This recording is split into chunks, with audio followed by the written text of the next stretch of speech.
तीनों कालों के आकार को अपने व्रत में स्थित रखने वाला ओंकार। अपने निराकार नेत्रों से मैं जगत में घटने वाली गतिविधियों का निरंतर अवलोकन करता हूं। विगत घटनाक्रम में मैंने मनु और शतरूपा का विवाह संपन्न होते देखा। ऋषिगण ने उन्हें आशीर्वाद दिया। ये ही ऋषिगण वीरणी और दक्ष प्रजापति को आशीर्वाद देने भी उपस्थित थे। सृष्टि की रचना का क्रम गतिमान हुआ तो सृष्टि के रचनाकार सदाशिव लोक कल्याण निमित्त सगुण साकार रूप में अपने गण नंदी, श्रृंगी, भृंगी सहित अवतरित हुए। ब्रह्मा, विष्णु, महेश, नारद तथा देवगण ने आह्लादित होकर उनका जयनाद किया, उनकी महिमा का गान किया। देवगण सदाशिव के अवतरण से प्रसन्न अवश्य थे, किंतु शक्ति के अवतार के प्रति जिज्ञासु भी थे। ब्रह्मा, विष्णु और नारद की जिज्ञासा का समाधान करते हुए सदाशिव ने स्पष्ट किया कि शक्ति अजन्मा नहीं होगी, उसका जन्म लौकिक होगा, वो सगुण रूप में प्रकट होगी। दक्ष प्रजापति शक्ति अवतार के पिता एवं वीरणी माता होंगी, ये जानकर ब्रह्मा जी आश्चर्यचकित होते हैं। कारण कि महान सिद्धि और सफलता के लिए कठोर तप की आवश्यकता होती है। मेरी बहनें आ रही हैं, अभी आप जाइए। यदि यूं ही भेज देना था तो मन के तार से खींचकर बुलाया ही क्यों था? फिर कभी अकेले में आ जाइएगा। अभी अब जाइए ना, अभी अब जाइए ना। क्यों? अच्छा ये बात है।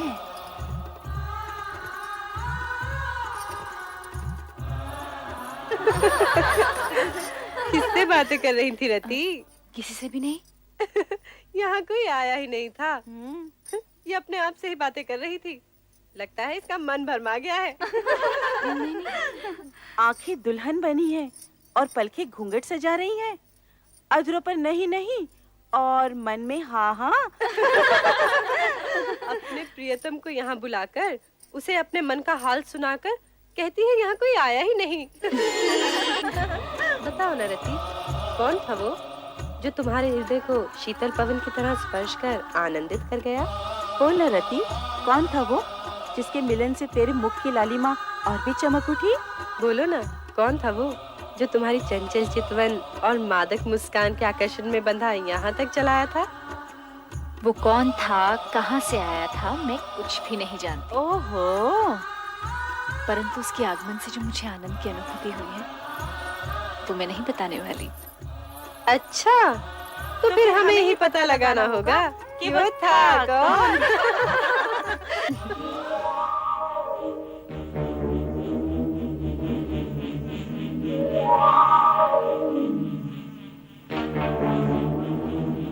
कामदेव, प्रिय पुत्र कामदेव। प्रणाम पिताश्री ब्रह्मदेव। आयुष्मान भव। किस ओर से आगमन हुआ और किस ओर प्रस्थान कर रहे हो? मैं तो ऐसे ही आकाश में भ्रमण कर रहा था परमपिता। ऐसा लगता है तुम दक्ष प्रजापति के महल से होकर आ रहे हो। क्या कह रहे हैं परमपिता? क्या तुम्हारी यही कामना नहीं है? चलो मेरे साथ। अब तुम्हारा रति से अधिक समय दूर रहना उचित नहीं है। आओ कामदेव।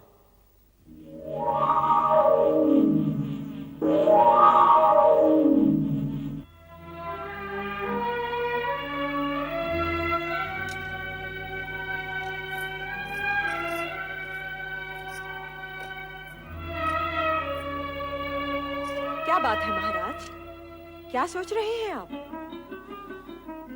महारानी, हमारी सभी कन्याएं विवाह के योग्य हो गई हैं। उनके लिए योग्य वरों का चयन करना किसी समस्या से कम नहीं। विधाता हर कन्या का भाग पहले से ही निश्चित कर देता है, और जिन कन्याओं ने दक्ष प्रजापति की पुत्रियों के रूप में जन्म लिया है वे साधारण नहीं हो सकती। आप उनकी चिंता छोड़िए। पुत्र दक्ष, पिताश्री, प्रणाम प्रणाम पिताश्री। परमपिता। आयुष्मान भव। इन्हें पहचाना? ये पुष्प धनवा कामदेव हैं। इन्हें भला कौन नहीं जानता। संभवतः तुम ये नहीं जानते कि हम तुम्हारी चिंता दूर करने आए हैं। हमारी चिंता? चिंता कैसी पिताश्री? तुम्हारी पुत्री रति के लिए कामदेव ही सर्वश्रेष्ठ वर हैं। हमारी इच्छा है कि तुम इन दोनों का विवाह शीघ्र ही संपन्न कर दो। रति और कामदेव पति पत्नी के रूप में एक दूसरे के पूरक बनेंगे। अब सोचने का समय नहीं है दक्ष।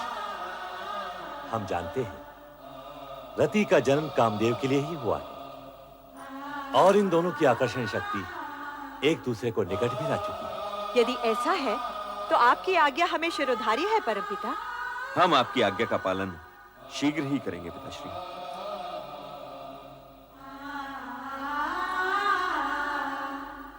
तो फिर मुझे आज्ञा दें परमपिता। अवश्य कामदेव, तुम्हारे शुभ विवाह का मुहूर्त शीघ्र ही निश्चित होगा।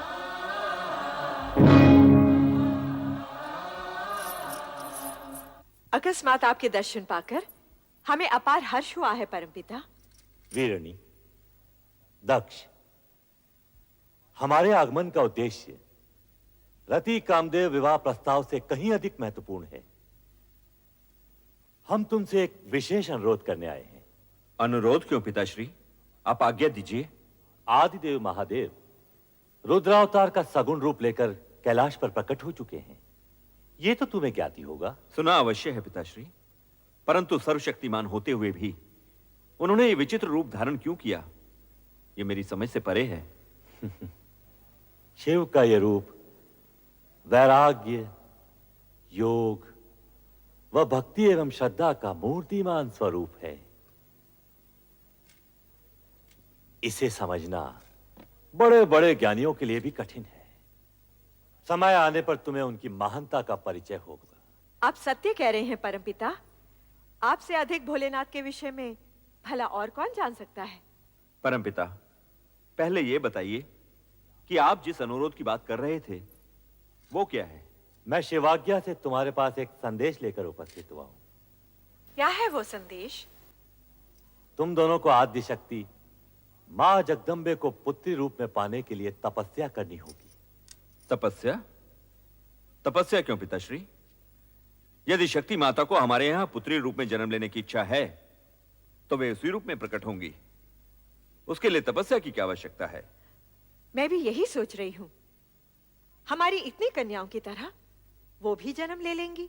वे अन्य कन्याओं की तरह सामान्य कन्या नहीं होंगी। तपस्या करके उन्हें प्रसन्न किए बिना उनकी प्राप्ति असंभव है।